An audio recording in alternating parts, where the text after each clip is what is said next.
بسم اللہ الرحمن الرحیم الحمد للہ رب العالمین والصلاة والسلام علی رسولہ الکریم وعلی آلہ واصحابہ اجمعین ٹھیک ہے حضرت. اعوذ باللہ من الشیطان الرجیم بسم اللہ الرحمن الرحیم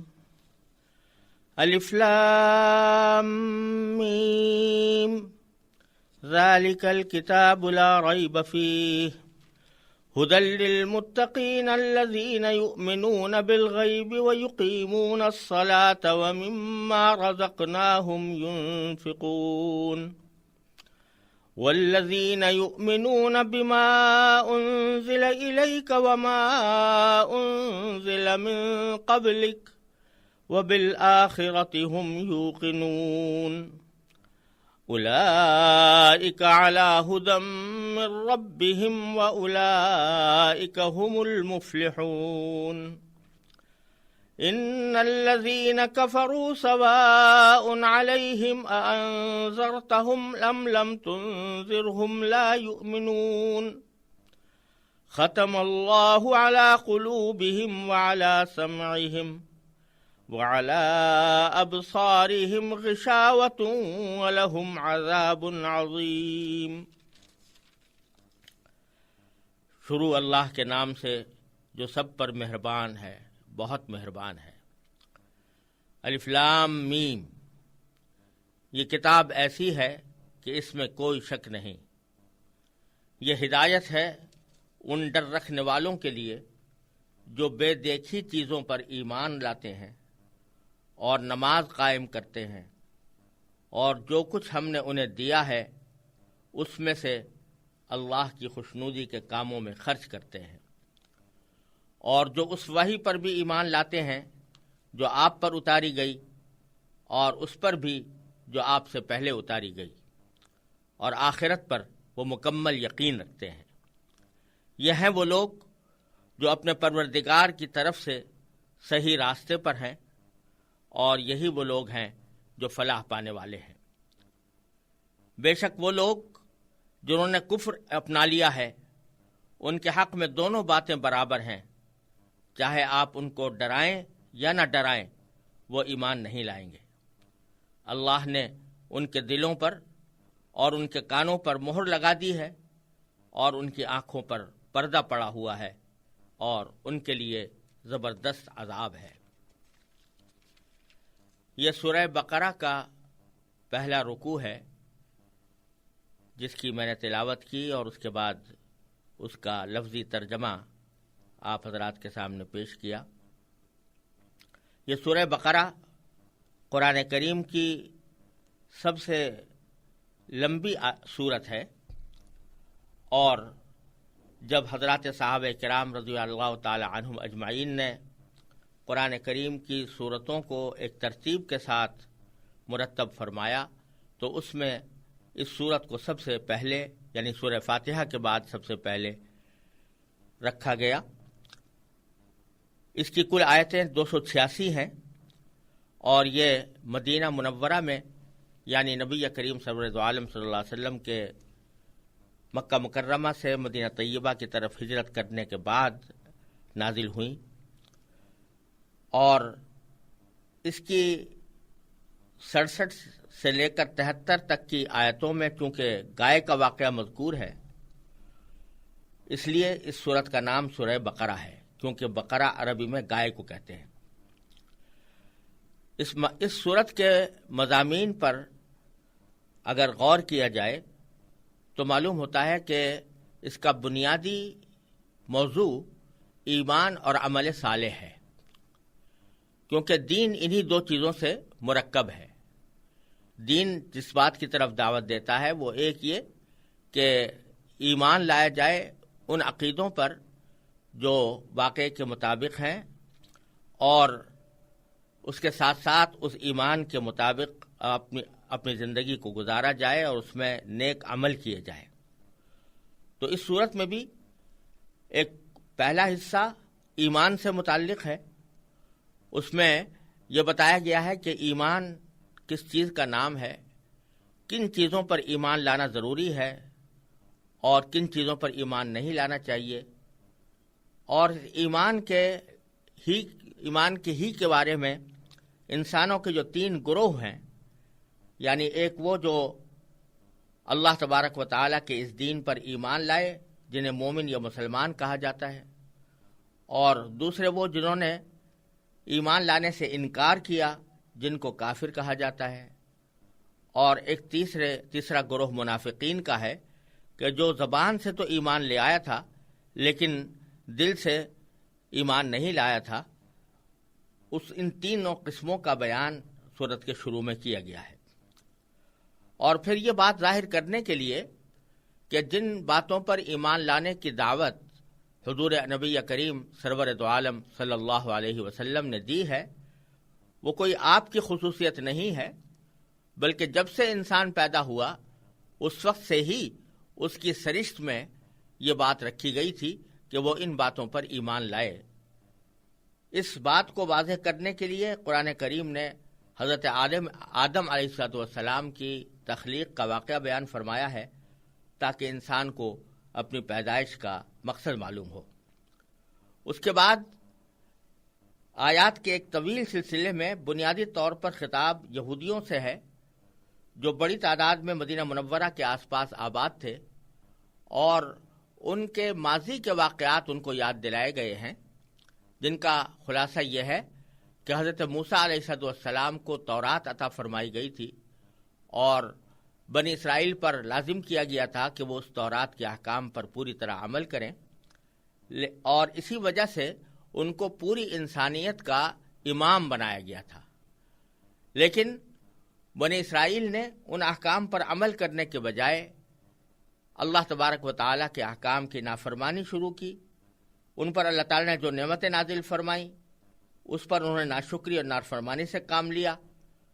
اس کا مفصل بیان اس سورہ بقرہ کے ایک طویل حصے میں کیا گیا ہے، اور اس طرح یہ واضح کیا گیا ہے کہ اب یہ لوگ انسانیت کی امامت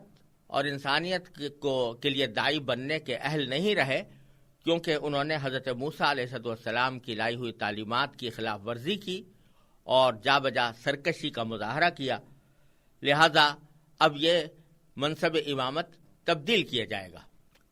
اور اس سلسلے میں پارے کے آخر میں حضرت ابراہیم علیہ السلام کا تذکرہ باری تعالیٰ نے فرمایا ہے، کیونکہ حضرت ابراہیم علیہ السلام وہ بزرگ ہیں جن کو یہودی بھی اپنا پیشوا مانتے ہیں، عیسائی بھی اپنا پیشوا مانتے ہیں، اور عرب کے بت پرست مشرکین بھی حضرت ابراہیم علیہ السلام کو اپنا مقتدی سمجھتے تھے۔ ان سب کو یاد دلایا گیا ہے کہ وہ خالص توحید کے قائل تھے اور انہوں نے کبھی کسی قسم کے شرک کو گوارا نہیں کیا۔ اسی لیے ان حضرت ابراہیم علیہ السلام کے واقعے کے اندر یہ بات واضح فرمائی گئی ہے کہ ابراہیم علیہ السلام نے جب یہ فرمایا تھا کہ منصب امامت جس طرح آپ نے مجھے عطا فرمایا ہے تو میری اولاد کو بھی عطا فرمائیے، تو اللہ تبارک و تعالیٰ نے اس کے جواب میں یہ فرمایا تھا کہ آپ کی اولاد میں جو لوگ صحیح راستے پر ہوں گے ان کو تو بے شک امامت کا منصب دیا جائے گا، لیکن جو ظلم کرنے والے ہوں گے یا نافرمانی کرنے والے ہوں گے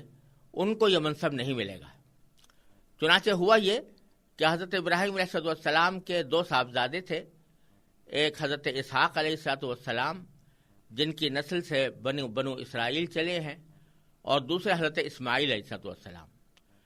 انبیاء کرام زیادہ تر حضرت اسحاق علیہ السلام کی اولاد میں حضرت اسحاق علیہ السلام کے صاحبزادے حضرت یعقوب علیہ السلام کا دوسرا نام اسرائیل بھی تھا، اور انہی کی اولاد میں زیادہ تر انبیاء کرام تشریف لاتے رہے اور امت کی رہنمائی کرتے رہے۔ لیکن جیسا کہ پہلے عرض کیا گیا، قرآن کریم نے بنی اسرائیل کی نافرمانیوں کا ذکر کرنے کے بعد یہ فرمایا ہے کہ اب یہ لوگ اس امامت کے اہل نہیں رہے، لہذا ابراہیم علیہ السلام کے دوسرے صاحبزادے یعنی حضرت اسماعیل علیہ السلام کی اولاد میں حضور نبی کریم سرور دو عالم محمد مصطفیٰ صلی اللہ علیہ وسلم کو اس امامت کے لیے منتخب فرمایا گیا ہے۔ اور اسی مناسبت سے پر آگے قبلے کی تحویل کا ذکر ہے، یعنی اب قبلہ بیت المقدس سے منتقل کر کے کعبہ شریف کی طرف منتقل کیا جائے گا، اور اس طرح دوسرے پارے کا آغاز اسی حکم سے ہوا ہے۔ ایمان کی یہ تفصیل بیان کرنے کے بعد پھر سورت میں مسلمانوں کی انفرادی اور اجتماعی زندگی سے متعلق بھی بہت سے احکام بیان فرمائے گئے ہیں، جن میں عبادات بھی ہیں، معاشرت سے متعلق احکام بھی ہیں، خاندانی امور بھی ہیں، اور حکمرانی سے متعلق بھی بہت سے مسائل سورہ بقرہ کے اندر بیان ہوئے ہیں۔ یہ تھا ایک بہت ہی مختصر خلاصہ سورہ بقرہ کے مضامین کا، اور اب ہم ان آیات کی مختصر تشریح کرنے کی کوشش کرتے ہیں جو ابھی آپ کے سامنے تلاوت کی گئی۔ ان میں سے پہلی آیت الف لام میم ہے۔ یہ 3 حرفوں کا مجموعہ ہے، لیکن یہ تینوں حروف مل کر کوئی ایسا لفظ نہیں بنا رہے جو لوگوں میں مشہور ہو، جس کے کوئی معنی لوگوں کو معلوم ہو۔ عام طور سے جب حروف کو استعمال کیا جاتا ہے تو ان کو اس طرح جوڑا جاتا ہے کہ ان سے کوئی بامعنی لفظ بن جائے اور اس کے معنی آدمی کو سمجھ میں آ سکے، لیکن قرآن کریم نے سورہ بقرہ کے شروع میں بھی اور دوسری بہت سی سورتوں کے شروع میں بھی کچھ ایسے حروف استعمال فرمائے ہیں کہ جن کو ملا کر کوئی بامعنی لفظ نہیں بنتا، بلکہ یہ الگ الگ حروف کی شکل میں سورتوں کے شروع میں لائے گئے ہیں، اسی لیے ان کو حروف مقطعات کہا جاتا ہے۔ حروف مقطعات کے لفظی معنی ہے ٹوٹے ہوئے حروف، یعنی یہ حروف الگ الگ ہیں، یہ مل کر کوئی بامعنی لفظ نہیں بنا رہے، اس لیے ان کو حروف مقطعات کہا جاتا ہے۔ یہ الف لام میم بھی انہی میں داخل ہے، اور بعض صورتوں کے اندر الف لام میم را ہے، بعض میں الف لام را ہے، بعض میں صرف صاد ہے، بعض میں صرف نون ہے، بعض میں صرف قاف ہے، بعض میں حامیم ہے۔ اس طرح مختلف صورتوں کے شروع میں یہ حروف مقطعات آئے ہیں۔ اگرچہ بہت سے لوگوں نے ان حروف مقطعات کا کوئی مطلب تلاش کرنے کی کوشش کی ہے، لیکن حقیقت یہ ہے کہ ان کا کوئی بے تکلف اور واضح مفہوم کوئی بھی شخص متعین نہیں کر سکا۔ حقیقت یہ ہے کہ یہ حروف صحابہ کرام میں سے ایک بہت بڑی تعداد کے قول کے مطابق، جن میں حضرت صدیق اکبر رضی اللہ تعالیٰ عنہ، حضرت عمر فاروق رضی اللہ عنہ، حضرت عثمان، حضرت علی، حضرت عبداللہ ابن مسعود رضی اللہ تعالیٰ عنہ مجمعین، ان سب کا کہنا یہ ہے کہ یہ حروف جو شروع میں لائے گئے ہیں یہ اللہ تبارک و تعالیٰ کے رازوں میں سے ایک راز ہے، یعنی اس کا کوئی صحیح مفہوم بتا نہیں سکتا۔ اللہ تبارک و تعالیٰ نے یہ اپنی حکمت بالغہ اور قدرت کاملہ کے تحت یہ حروف شروع میں اس طرح رکھے ہیں جو قرآن کریم کی ایک نرالی شان بتاتے ہیں، اور اس کا کوئی صحیح مفہوم کسی بھی انسان کے لیے بیان کرنا ممکن نہیں ہے۔ یہ اللہ تبارک و تعالیٰ کا ایک راز ہے، اور اس راز کا افشا اللہ تبارک و تعالیٰ نے کسی پر نہیں کیا، لہذا اللہ تعالیٰ ہی بہتر جانتے ہیں کہ ان سے کیا مراد ہے۔ خود قرآن کریم نے سورہ آل عمران کے شروع میں بتایا ہے کہ قرآن کریم کی کچھ آیتیں ایسی ہیں کہ لا یعلم تأویلہ الا اللہ، کہ ان کی کوئی تفسیر اور اس کا صحیح مطلب اللہ کے سوا کوئی نہیں جانتا۔ یہ حروف بھی ان حضرات صحابہ کرام کے قول کے مطابق ایسے ہی حروف ہیں جن کا مطلب سوائے اللہ کے کوئی نہیں جانتا، اور ان کے اوپر کوئی علمی یا عملی مسئلہ بھی موقوف نہیں ہے، نہ کوئی عقیدہ اس پر موقوف ہے، نہ کوئی عمل اس کے اوپر موقوف ہے، لہذا اس کی تحقیق اور جستجو میں پڑھنے کی ہمیں کوئی ضرورت نہیں۔ ہمارے لیے اتنا کافی ہے کہ اللہ تبارک و تعالیٰ نے اپنی کتاب میں یہ حروف نازل فرمائے ہیں، اور جس معنی میں بھی نازل فرمائے ہیں وہ برحق ہے، لیکن ہمیں ان کا پورا علم نہیں۔ اس کے بعد دوسری آیت ہے کہ یہ کتاب ایسی ہے کہ اس میں کوئی شک نہیں۔ یہ کتاب ہم اردو میں ترجمہ کرنے کے لیے مجبور ہیں کہ اس کو یہ کتاب کہہ کر اس کا ترجمہ کریں، لیکن قرآن کریم نے یہاں جو لفظ استعمال فرمایا ہے وہ ذالک الکتاب ہے، اور عربی زبان میں عام طور سے ذالکہ کا اشارہ دور کوئی چیز ہو تو اس کی طرف ہوتا ہے،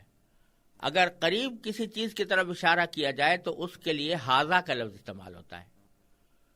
تو بظاہر یہ سوال پیدا ہوتا ہے کہ قرآن کریم تو ہمارے سامنے موجود ہے اور قریب ہے، لہذا ھذا الکتاب کہنا شاید زیادہ موزوں ہوتا، لیکن اللہ تبارک و تعالی نے اس کے بجائے ذالک الکتاب فرمایا،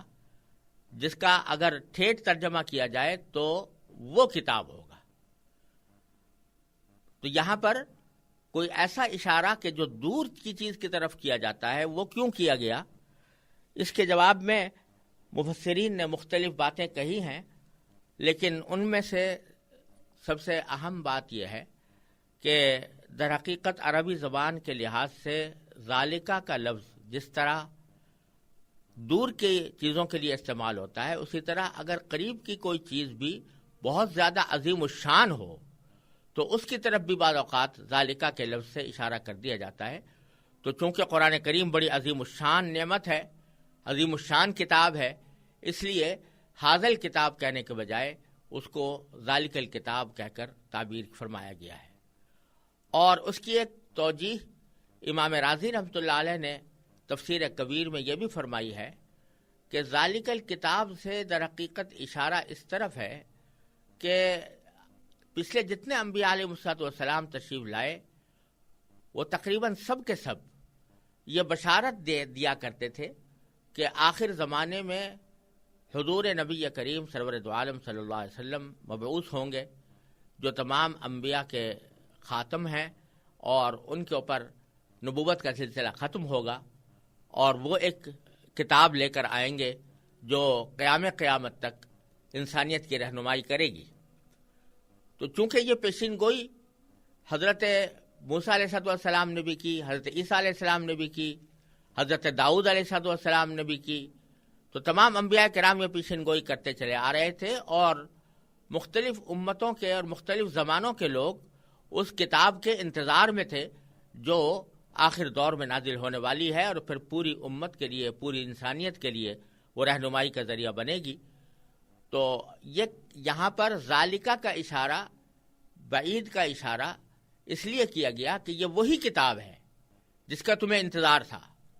یہ وہی کتاب ہے جس کی بشارت انبیاء کرام علیہ السلام دیتے چلے آئے ہیں، یہ وہی کتاب ہے کہ جو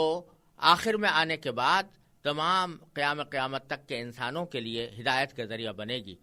اس واسطے بھی یہاں ھذا الکتاب کہنے کے بجائے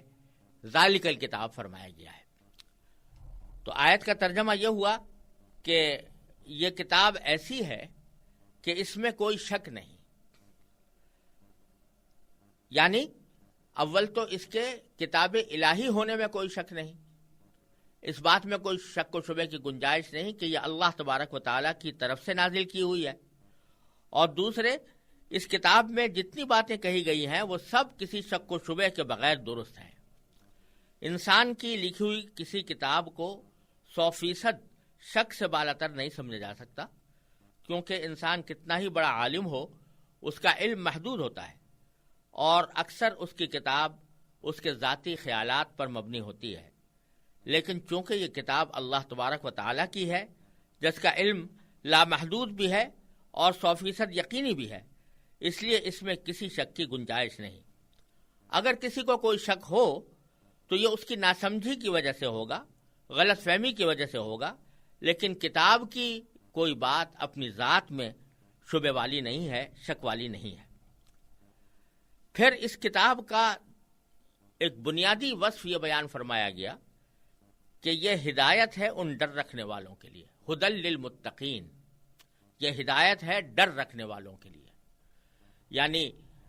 اس کا ایک مطلب یہ ہو سکتا ہے کہ یہ جو لوگ اپنے دل میں یہ خوف رکھتے ہیں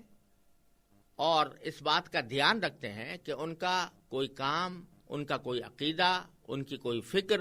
غلط سمت پہ نہ جا پڑے، تو ان لوگوں کو یہ کتاب ہدایت عطا فرماتی ہے۔ جس آدمی کو کوئی پرواہ ہی نہ ہو کہ حق کیا ہے اور باطل کیا ہے، صحیح کیا ہے اور غلط کیا ہے، اس کے دل میں طلب ہی نہ ہو، وہ یہ جاننا ہی نہیں چاہتا کہ صحیح راستہ کیا ہوتا ہے، اس کے لیے یہ ہدایت کا سبب نہیں بنتی، لیکن ان لوگوں کے لیے ہدایت کا سبب بنتی ہے کہ جو دل میں ڈر رکھنے والے ہیں، یعنی طلب رکھنے والے ہیں، کہ جن کے دل میں حق کی طلب ہے، جو حق کے طالب ہیں، جو چاہتے ہیں کہ جاننا چاہتے ہیں کہ حق کیا ہے، ان کے لیے یہ ہدایت کا سبب ہے۔ یوں تو اس ہدایت کے دو معنی ہوتے ہیں۔ ایک ہدایت کے معنی یہ ہوتے ہیں کہ کسی کو صرف سمجھا دیا جائے کہ صحیح راستہ کیا ہے، اور دوسرے ہدایت کے معنی یہ ہے کہ اس کو ہدایت منزل تک پہنچا دیا جائے۔ تو پہلی قسم کی ہدایت تو قرآن کریم ہر انسان کو دیتا ہے، چاہے وہ کافر ہو، مسلمان ہو، فاسق و فاجر ہو یا نیک ہو، ان سب کو ہدایت دیتا ہے۔ اسی لیے سورہ بقرہ ہی کی ایک آیت میں آگے اللہ تبارک و تعالیٰ نے یہ ارشاد فرمایا کہ شہر رمضان الذی انزل فیہ القرآن ھدی للناس، کہ یہ ہدایت ہے تمام انسانوں کے لیے، یعنی اس میں کافر اور مسلم سب برابر ہیں۔ وہ اس معنی میں ہدایت ہے کہ راستہ سب کو بتاتی ہے، کافر کو بھی بتاتی ہے اسلام اور مسلمان کو بھی بتاتی ہے، لیکن یہاں یہ فرمایا جا رہا ہے کہ اس ہدایت سے فائدہ اٹھانے والے وہی ہیں جو متقی ہوتے ہیں، جن کے دل میں یہ ڈر ہوتا ہے کہ ہم کہیں کسی غلط راستے پر نہ جا پڑیں، کہیں ہمارا کوئی عمل اللہ تعالیٰ کی مرضی کے خلاف نہ ہو جائے۔ اس واسطے کہا گیا کہ یہ ہدایت ہے ڈر رکھنے والوں کے لیے، اور کیونکہ اس ہدایت کا فائدہ انہی کو پہنچتا ہے جو اس قرآن کریم کی بات مان کر اس کے تمام احکام اور تعلیمات پر عمل کریں۔ ڈر رکھنے کا مطلب یہ ہے کہ انسان یہ بات ہمیشہ پیش نظر رکھے کہ اسے ایک دن اللہ تبارک و تعالیٰ کے حضور اپنے تمام اعمال کا جواب دینا ہے، لہذا مجھے کوئی کام ایسا نہ کرنا چاہیے جو اس کی ناراضی کا باعث ہو۔ اسی خوف اور دھیان کا نام تقویٰ ہے، اور جو لوگ ایسا ڈر اپنے دل میں رکھتے ہیں ان کو متقی کہا جاتا ہے۔ چنانچہ یہاں ان کے لیے یہی لفظ استعمال ہوا ہے، ھدی للمتقین، ڈر رکھنے والوں کے لیے یہ ہدایت ہے۔ پھر آگے اس ڈر رکھنے والے جب اس ہدایت کو قبول کرتے ہیں اور قرآن کریم کی ہدایت پر عمل پیرا ہوتے ہیں تو ان کے اندر کیا اوصاف ظاہر ہوتے ہیں، ان کا بیان تیسری آیت میں فرمایا گیا کہ الذین یؤمنون بالغیب ویقیمون الصلاۃ ومما رزقناہم ینفقون، یعنی جو بے دیکھی چیزوں پر ایمان لاتے ہیں اور نماز قائم کرتے ہیں اور جو کچھ ہم نے انہیں دیا ہے اس میں سے اللہ کی خوشنودی کے کاموں میں خرچ کرتے ہیں۔ تین صفتیں یہاں بیان فرمائی گئی۔ پہلی یہ کہ جو بے دیکھی چیزوں پر ایمان لاتے ہیں، یہاں ایک بہت بڑی حقیقت کی طرف اشارہ فرمایا گیا ہے، اور وہ یہ کہ اس دنیا میں جو ایمان معتبر ہے اور جو اللہ تعالیٰ کے ہاں قبول ہے،